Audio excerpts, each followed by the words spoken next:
నా లైఫ్ లో ఇలా జరుగుతుందని అస్సలు ఊహించలేదు. హాయ్ గైస్, నేనైతే వైజాగ్ టు చింతపల్లికి అయితే నా ఫ్రెండ్ ని మీట్ అవడానికి వెళ్తున్నాను. నేనైతే ఆఫ్టర్ 4 hours తర్వాత చింతపల్లి రీచ్ అయిపోయాను. నా ఫ్రెండ్ గడ అయితే నా కోసం ముందుగానే కాంప్లెక్స్ కి అయితే వచ్చేసాడు. బస్సు అయితే కాంప్లెక్స్ కి రాగానే నా కోసం అయితే నా ఫ్రెండ్ గాడు బస్సు మొత్తం ఎలా వెతుకుతున్నాడో చూడండి ఒకసారి.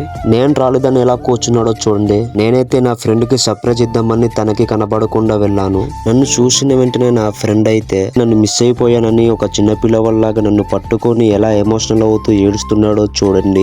ముందుగా అయితే మేము ఒక షాప్ కి అయితే వెళ్ళిపోయాము. అక్కడ మాకు ఇష్టమైన బ్రెడ్ బజ్జీని అయితే తీసుకున్నాము. అలా నేను నా ఫ్రెండ్ అయితే సరదాగా మాడుకుంటూ అయితే తినేసాం. తినడం అయిపోయాక నా ఫ్రెండ్ అయితే డైరెక్ట్ గా వాళ్ళ ఊరికి అయితే తీసుకెళ్లిపోయాడు. మా ఫ్రెండ్ పక్క ఊరు ఫంక్షన్ జరుగుతుందంటే మేమైతే వెళ్ళిపోయాము. అక్కడికి వెళ్ళగానే మేమైతే తినడం మొదలుపెట్టాం. నా ఫ్రెండ్ అయితే నాకు ఎలా తినిపిస్తున్నాడో చూడండి ఒకసారి. నేను నా ఫ్రెండ్ అయితే ఐస్ క్రీమ్ తిందామని కప్ ఐస్ క్రీమ్ అయితే తీసుకున్నాము. నా ఫ్రెండ్ చూడండి ఐస్ క్రీమ్ ఎలా స్టైల్ తింటున్నాడు. ఈ ఫంక్షన్ లో అయితే కోలాటం డాన్స్ ను కూడా రప్పించారు చూడండి.